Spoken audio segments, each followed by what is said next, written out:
Okay, you're welcome, Mr. Stan. You can start. So the the event is live on YouTube via, let me share the link. I'll share on the chat and in the group chat as well. Okay. Okay, thank you. Can I start? Yeah, you can start. You're free to start. Okay. So, by introduction, my name is Mr. Staslaus Innocent Mlangwa. I think you can all hear me.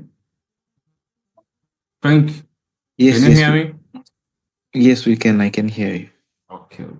So my name is Stanislaus Innocent Mlangwa. I'm a system analyst of the Tanzania Police Force. So we'll be having this session. I think I'll share my PPT, which I've prepared. Then I'll be going through some PPT, and it's more of the conversation, like a discussion or something. So I will start my presentation. Um,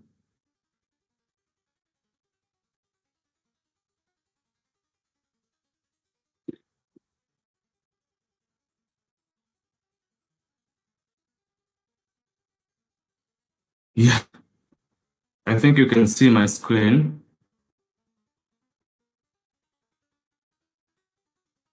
Can you see my screen, guys? Yeah, we can see it. Okay. So, if I said, we have this topic on our board. It's about cyber innovation hackathon.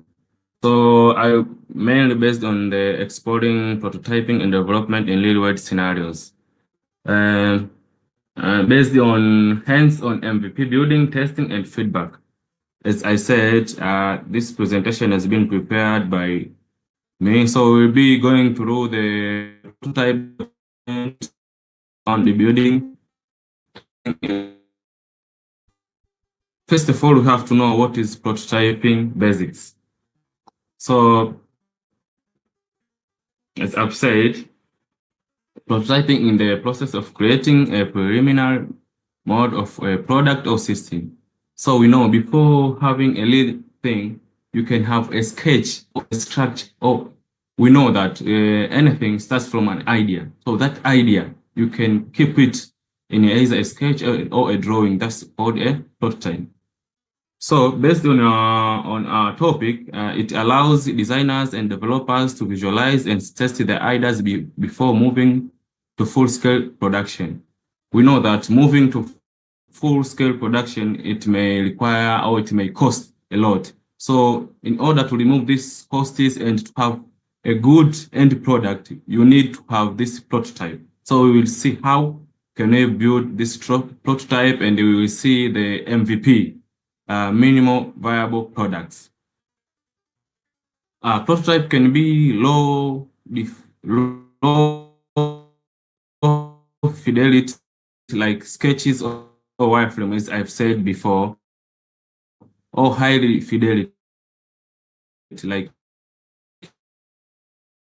functional models. So you can have, the goal is to iterate quickly, gather feedback, and make necessary adjustments. So when you have a prototype before the real products, it allows you to have, yeah, I mean, to make some adjustments, as maybe you can have a prototype of something. Maybe we are making a system.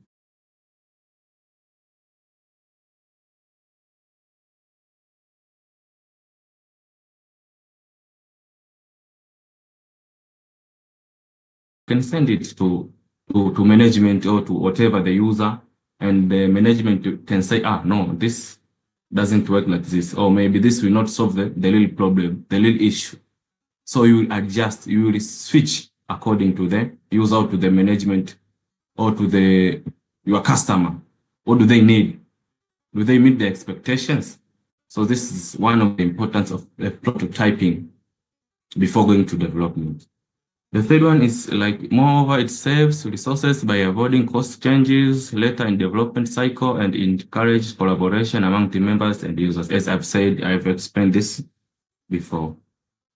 Common prototype techniques. So there are common prototype techniques. There are a lot of techniques. So here we will be professional. We will talk about professional techniques. Create prototyping include wireframes, paper prototypes, and digital mockups.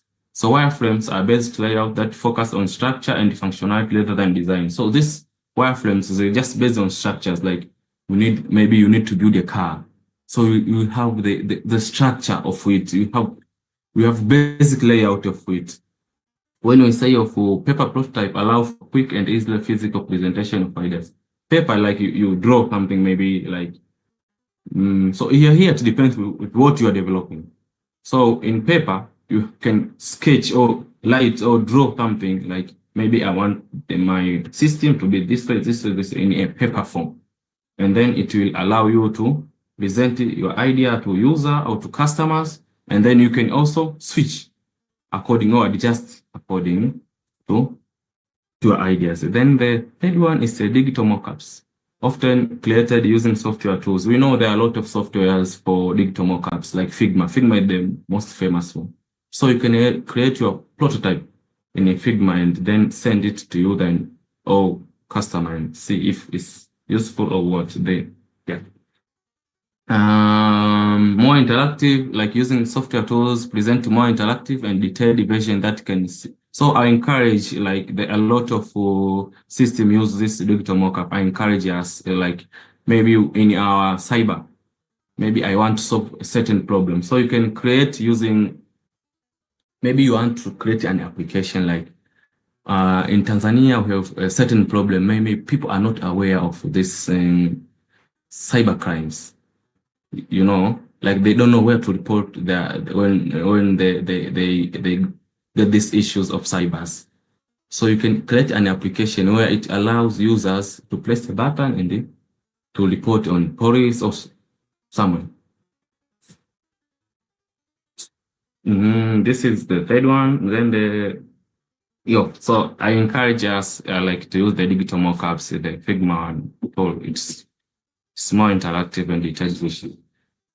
And choosing the light technique depends on the stage of development, the complexity of the ideas, and the feedback needed. So when you choose the light mode technique, it will give you the more or the good product at the end after sending it to user or to customers. Like you send the good mockups, digital mockups to a user or customers, and then they can test them or use them, and then they can give you feedback at the end, use that feedback in a developing stage or cycle.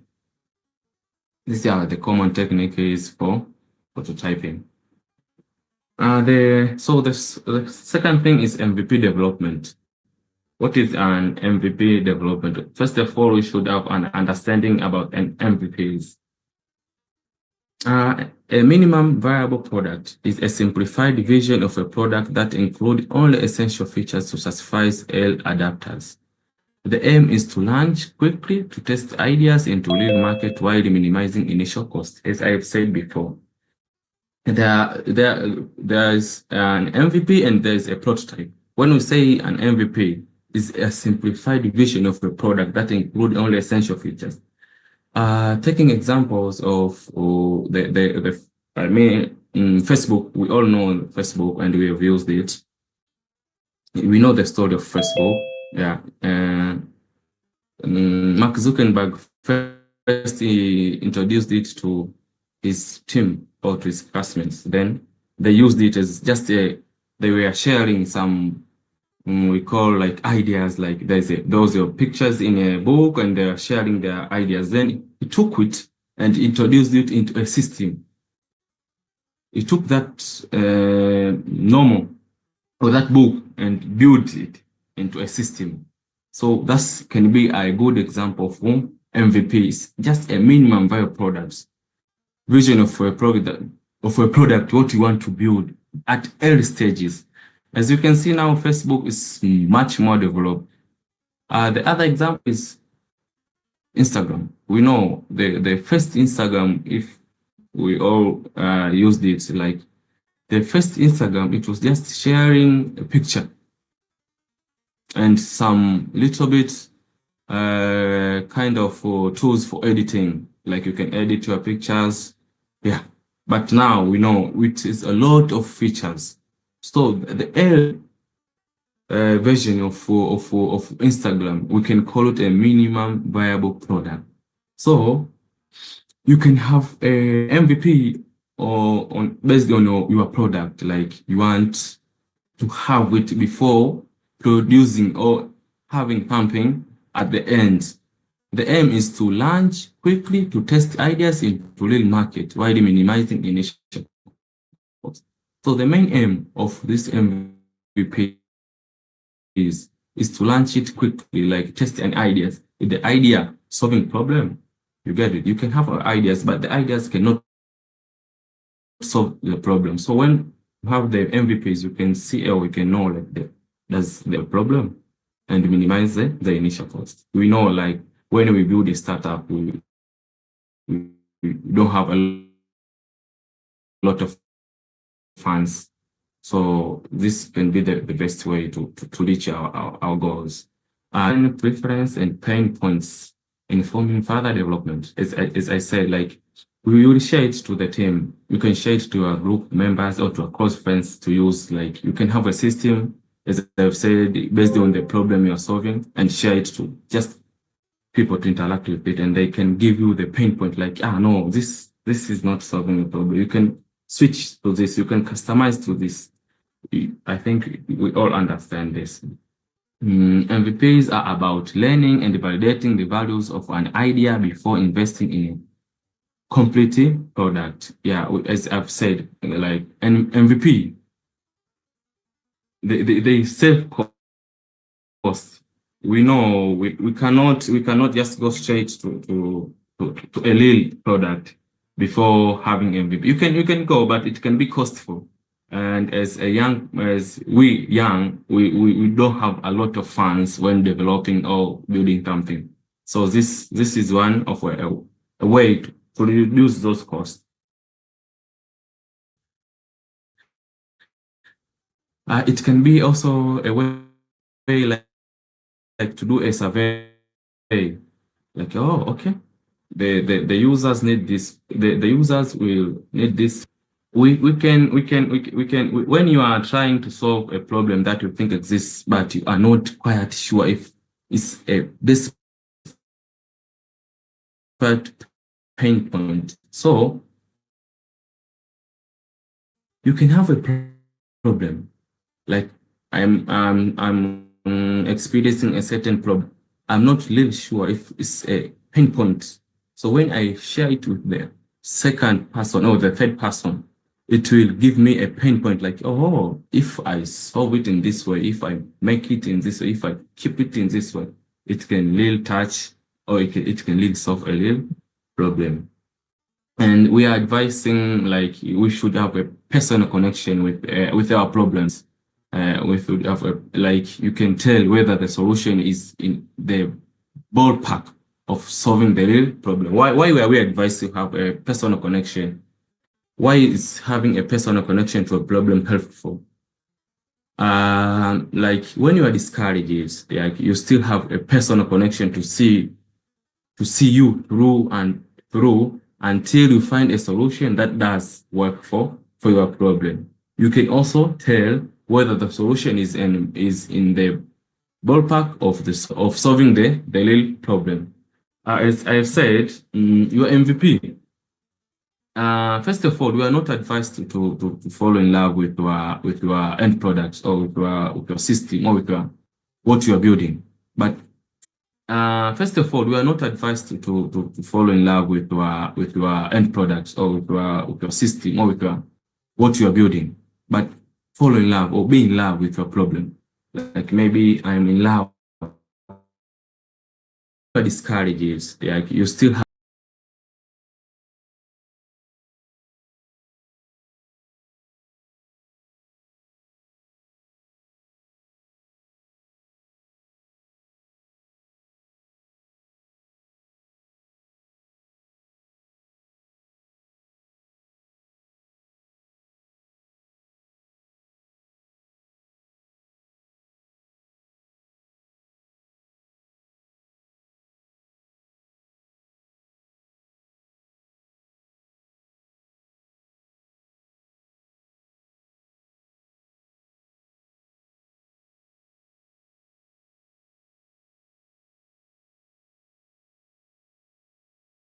somewhere. It cannot be helped somewhere. So talk to users, engage users.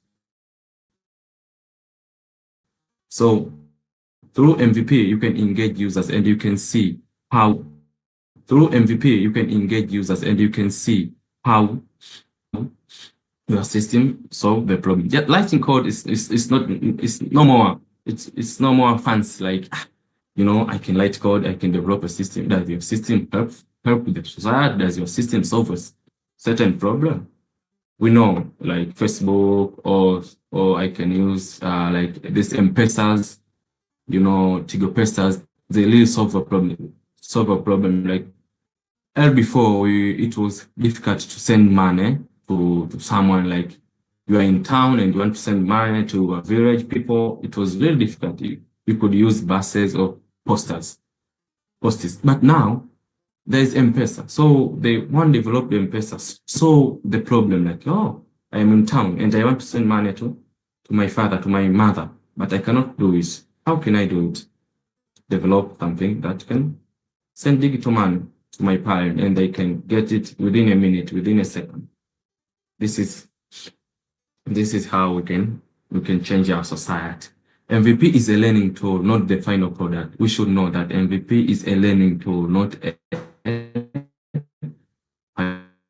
final product. So you should not fall in love with MVP. It's just a learning tool. You should learn like, my system should be this, my system should solve this problem. Steps on building an MVP. We have different steps on building MVP. Building an MVP involves several steps. First, identify the core problem you wish to solve. So we advise to identify the real problem or the core problem. You cannot identify the core problem by your own. So you need to engage with users. You need to engage with customers. You need to engage with either management or whatever to solve the real problem. Next, define your target audience and determine the key features that directly address their needs. We are advised to define your target audience. You should know what are you going to say. Like maybe the one who built or developed the boat. So he knew like there are some people who do not have cars, do not have motor vehicles. So they need this system. They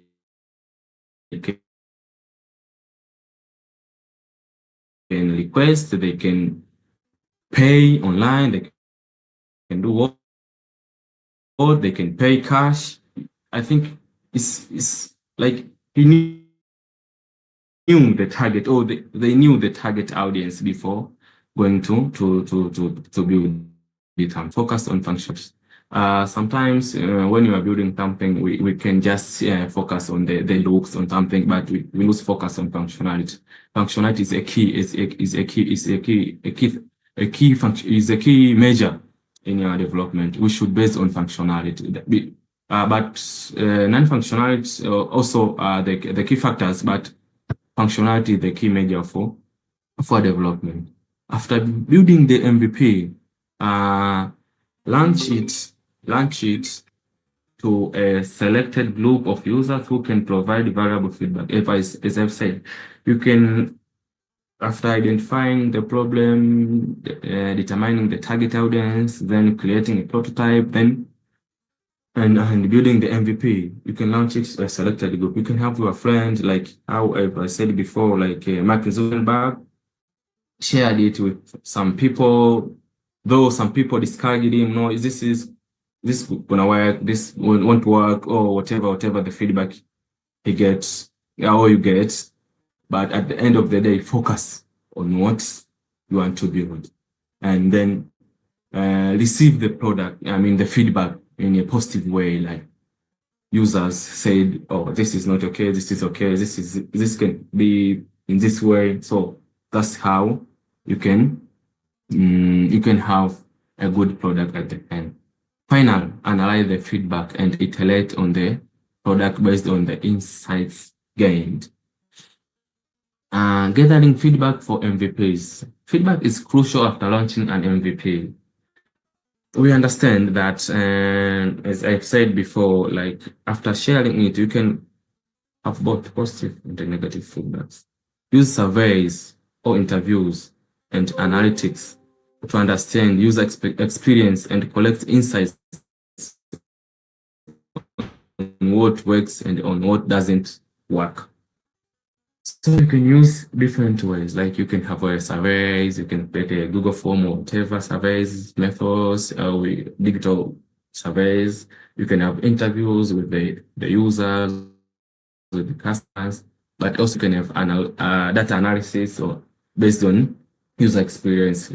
This will help you to build your product, your valuable product, your MVP. And then at the end, when you go to a development, to lead development, you can have a little picture what should be done. The second one, engage with user direct to ask about their pain points, preference, and any feature they would like to see. As I've said, when you give it to user, it will help you to get the little picture of what users expecting or what they wish to see on your product. And the third one is about this feedback loop allows for continuous improvements and help shape the final product to better meet user needs, making it more likely to succeed in the market. So if you are aiming at succeeding, there's no way to go to build your system or your product or anything without going these stages, prototyping and MVPs. So in order to have a better product, better system, or anything that's solving society or community problem, make sure you go through these stages or through this MVP and development stages and gathering feedback for MVPs. I didn't prepare much, also I think I left with 2 slides, but I welcome some question or discussion on this. My 10th slide is about conclusion. In summary, prototyping and MVP development are essential process in the innovation cycle. Prototype help you visualize and iterate ideas, while MVPs allow you to test those ideas in real world with actual users. By understanding and applying these techniques, you can enhance your product, reduce risk, and align more closely with market demands. Remember, test fast, fail fast, and fix fast, as I've said before. So this MVP, this prototype MVP, help us to test fast, fail fast, and fix fast. Like before going to development, you will test and you know the users want this, the user wish to see this, the user prefer the system to be in this way, and fix it in very fast in just early stages before the product is completed. The costful of just developing something and giving to users, it can be very costful, like to fix it. So you can create something in which users or customers won't use it. And at the end of the day, it will just be not helpful to the society. So we encourage it on you have an ideas. First of all, we should prototype. Prototyping and doing MVPs, then it can help you to test it. Then after testing it, like you can fail or pass, and then when you fail, you fix it before development stages. And then at the end of the day, it will give you an assurance like what I've developed is based on the user preference and the user. Jambo. Nilikuwa naongea na nani? Niko na Zoom moja hapa. Niko na Zoom yetu. Kwenye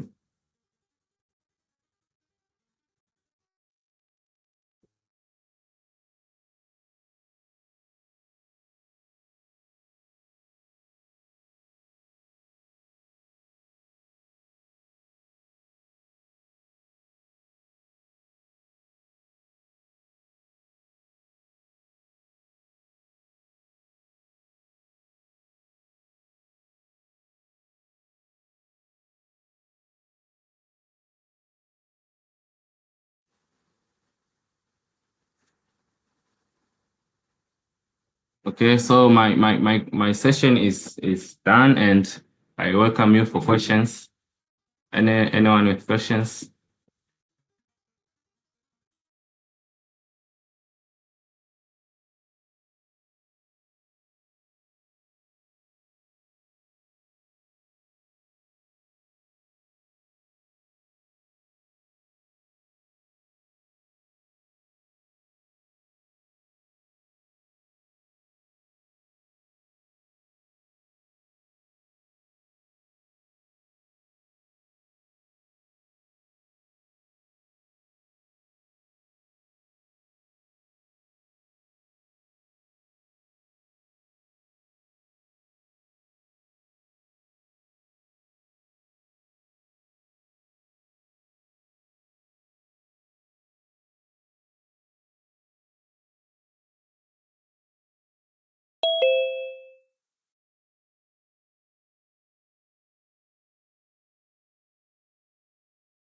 Ask any question. If you have any question, please ask.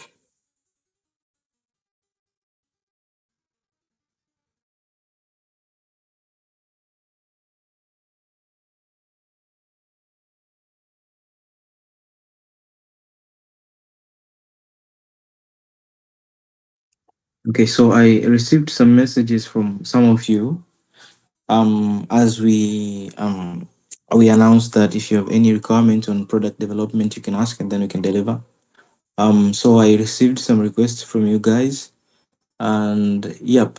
So this session today is very important, and probably it could have been in the beginning of the phase instead of in the mid of the phase. So during this phase, in the end of this phase, so one thing we require, so you guys to deliver before we start business development, is one thing, either the prototype as our presenters presented here, maybe, but we prefer mostly the wireframe because it's easy to understand for us, maybe to pass through as well. It's really easy. Yes, and or you can, if you are capable enough, your team is capable enough, or you already have pre-existing solution to the problem that matches our policies, you can just deliver that one as well, which will be very great because you'll be learning on business, or you'll be registering your business and stuff while your product is already done and your team is already well prepared. Yes. Um so one thing about the products that we expect you guys to build is a full software product, not the hardware product. I received requirements from one of the participants. I've not responded to it yet, but we're expecting you guys to come up with fully software products. For example, for device tracking softwares, instead of developing maybe GPS trackers and then implanting them to the cars and stuff like that, we expect you guys to use pre-existing infrastructures to build the softwares on top of it. For example, when it comes to maybe you are developing maybe a tracker for cars, I'm talking mostly on mobile devices. I mean smartphones, maybe personal computers, maybe of course cars are mobile, something like that. So those devices come with um pre-existing infrastructures that enable a developer, a user, or someone like that to build a software on top of it and exploit that for device tracking. For example, a mobile phone, it's really hard for someone, maybe me or someone else, to implant inside the phone a foreign chip that will help in tracking. That firstly, it will violate the what was the um yeah, the warranty policies for any specific companies, maybe Apple or anything. But all these devices have pre they have infrastructures that enable software developers to be able to do that. For example, maybe a smartphone, right? A smartphone itself is trackable. You can track it. It has so many infrastructures that you can exploit and use it for device tracking. For example, there is Bluetooth that can be used to communicate with other nearby phones. phones, maybe if the phone is offline, you can be relaying signals of the device to other devices, and then those devices that are online can do can send encrypted data on device location to the cloud, maybe, and then you can access that on when the user of that device allows that to happen. um Yes. So when the device is off, maybe you can develop a background application, a background software, a background program that will be running in the background at low power, even if the device is powered off. Or maybe it can be overriding the system's power of, power of program, maybe. And then it can, I don't know. This looks very invasive. I'm just giving ideas that you should be using pre-available infrastructures instead of bringing new infrastructures, because firstly it's very expensive, and the other thing, it's very much unusable. You can say, for example, I put a foreign chip in my car. Okay, that kinds of, I'm not judging a lot. I'm trying to think about maybe putting a foreign tracker in my car, and then the thief takes my car. They just find it and then remove it. Maybe you hide it very much. My phone, you put a foreign tracker. Okay, I'm not limiting your innovations, but we expect you guys to use pre-existing infrastructures to build softwares on top of it and be able to do the tracking and all that. So the same to the other problem of affiliate marketing. Um, you can think um infinitely on using pre-existing infrastructures and building softwares that will help us do specific works. And I think this session is very important and has been very important in understanding what exactly to deliver. Don't be burdened in thinking that you'll be will require you to bring a fully developed software. It's very impossible, you know that. If we need something matured for a startup, we can't limit that. Okay, you have 10 days to develop a working software. No, but what we expect you guys is to come up with a prototype, a very matured prototype. You can pitch to an investor, and investors can say, okay, I'm putting money. Maybe your prototype requires more research and a lot of money to research on what you're doing. You can pitch to an investor, and investor will say, oh, I like that one, and I'll give you some money for research and development, and then I'll come back when the product is ready and your startup is ready for further investment or something like that. That's what we want you guys to be able to do. If you are, because we believe there are exceptional people here, very talented people, genius level intellect, maybe what can I call, who can be able to build a fully working complex software in 10 days. You shouldn't be punished for your efficiency. Instead, be rewarded for it. So whatever you can do. Yeah, thank you. That's it. Maybe if you have any question to Stan, you can ask via chat. If you have not understood a topic, specific point in his presentation, you can ask, and then he can get you through. It's very important, and it's a lucky opportunity to have this kind of presenter in our event. It's really hard to find someone like this guy to talk to you about these specific topics. Yep. So you'll be listening like a few minutes and then we'll proceed. Thank you. You can unmute and then talk, or you can put it in chat or anything else. Or you can put it in chat or anything else. So you're welcome for any approach you think is good for you.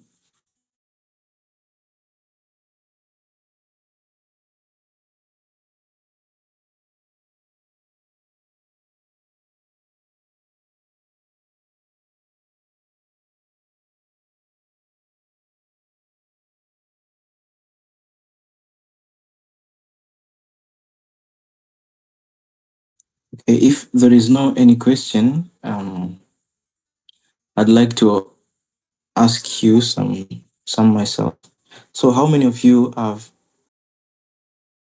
okay, if there is no any question, I'd like to ask you some myself. So how many of you have maybe